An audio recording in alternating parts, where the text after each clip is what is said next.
Allora Marco, adesso noi ci addentriamo nella seconda piccola grande sorpresa, che però è più strutturale. Lì siamo arrivati, c'era questa cosa bellissima da vedere, qua ce ne sono tante di cose belle da vedere che però fanno parte di un unico complesso, quindi di un'unica sorpresa. Qui continuiamo con i tantissimi macigni di crollo, del crollo, anche se secondo me qua c'era qualche, pare che ci sia il segno di qualche muro. Circumnavighiamo la roccia dove eravamo, vedi qua, e poi guarda, qui sembrano allineati, guarda qua.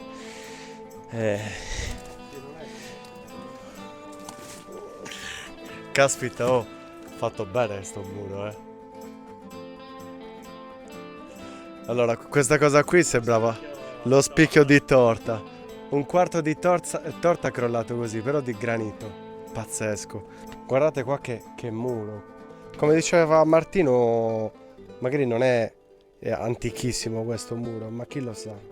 Rimane ancora bello intatto, ma guardate questo taglio netto che ha fatto la natura, questo granitone gigantesco.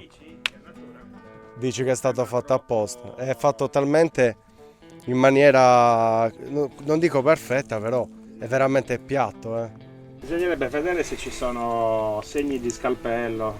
Ma secondo me, Martino, in realtà questo è stato fatto col laserone. Eccoci, ecco Marco entra ufficialmente, ecco, all'interno di... Allora, qual è la particolarità, Marco, di questo ambiente? A parte sì, questo muro che poi prosegue, ecco, noi prima eravamo là, esatto, eravamo là dietro, e questo muro poi, vedi, prosegue anche qui, creando però un ingresso, perché qua si vede bene che il muro qua finiva così, quindi probabilmente, ecco, questo finiva qua, questo è crollo, e quindi qua c'era un ingresso. Ma la cosa curiosa è che qui ci sono tracce, vedi, di un altro muro. Poi, Marco, coci a non finire qua.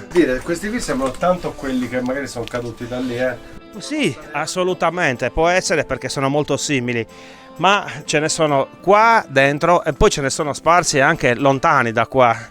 Qua sarebbe bello capire se ci sono, ripeto, dei segni di scalpellatura.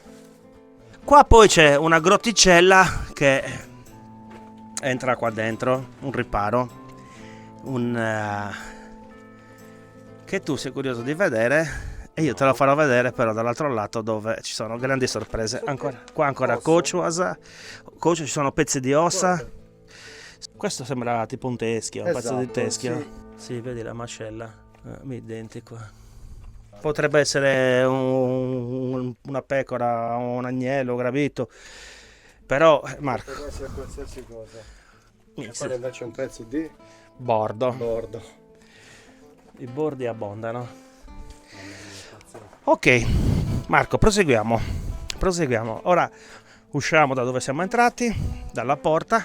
Guarda cosa c'è qua sotto, Marco. Infilati te. Io. Senti che fresco. Passa aria, Qua ci deve essere tanta roba accumulata. Sì, e quanto dici quanto è lunga? Allora, le dimensioni sono oltre i 6 metri di profondità verso quella parte. Di così uguale. C'è una sorta di circonferenza in pratica. Cioè, immaginatela veramente come una torta, no? Quel pezzo era un quarto, questo è il restante quarto cioè i 3/4 di torta in pratica. Però le dimensioni della grotta sono importantissime. L'altezza è basso per adesso, ma è tutta terra questa. Terra accumulata, quindi. Qui sotto c'è un altro vano. Sì. Questa è la pace dei guerrieri. Sì. Inizia da qua dietro, da questo buco, entra aria Rinfrescata. accelerata. È rinfrescata. Andiamo Marco, ti porterò in luoghi incantati.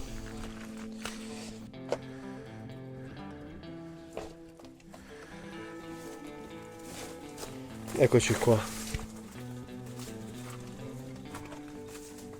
Caspita. Eccoci qua, siamo veramente arrivati in un'altra grotta. Questa è 3 metri. Quell'altra allora era ancora più grande. Però guarda che qui C'è profondità? Esatto, è pieno.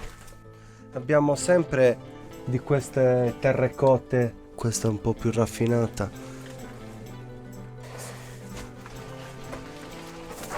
Ecco qua.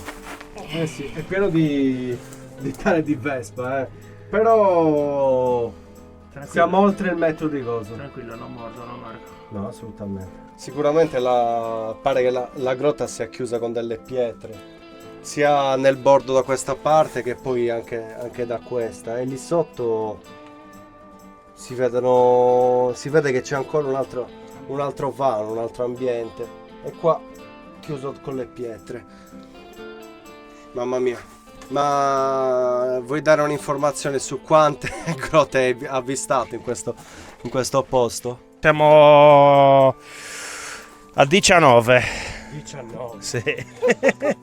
Dovrebbero essercene 19 per ora, Noi oggi ne vedremo altre forse 4 o 5. Guarda, questo è molto raffinato. Guarda un po'. Guarda un po' questo.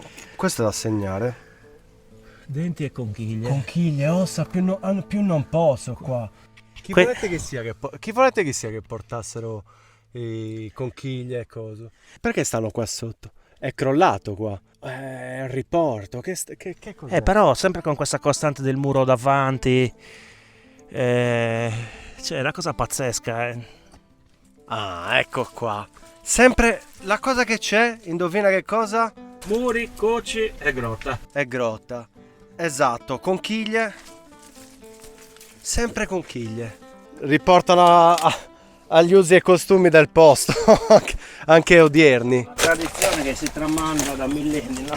Esatto. Ragazzi, allora, vi abbiamo fatto vedere un decimo di quello che c'è da vedere in questo sito, che è gigantesco, enorme. Che poi è solo quello che conosciamo, perché in realtà c'è ettari e ettari da controllare.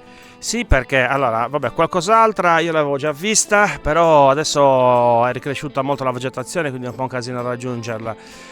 Però oltre a quest'area qua, sotto, diciamo, al pendici della collinetta, c'è tracce di romano, quindi probabilmente l'insediamento si è sviluppato poi nel corso dei secoli. Qua, come in moltissime zone del Sarrabus, abbiamo ormai familiarità con questo tipo di dinamica.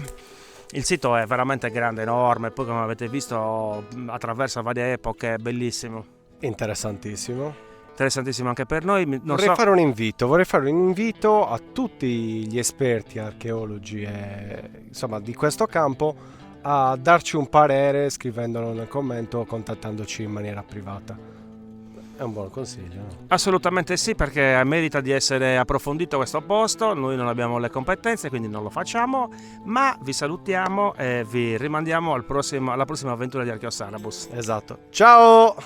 Ciao a tutti!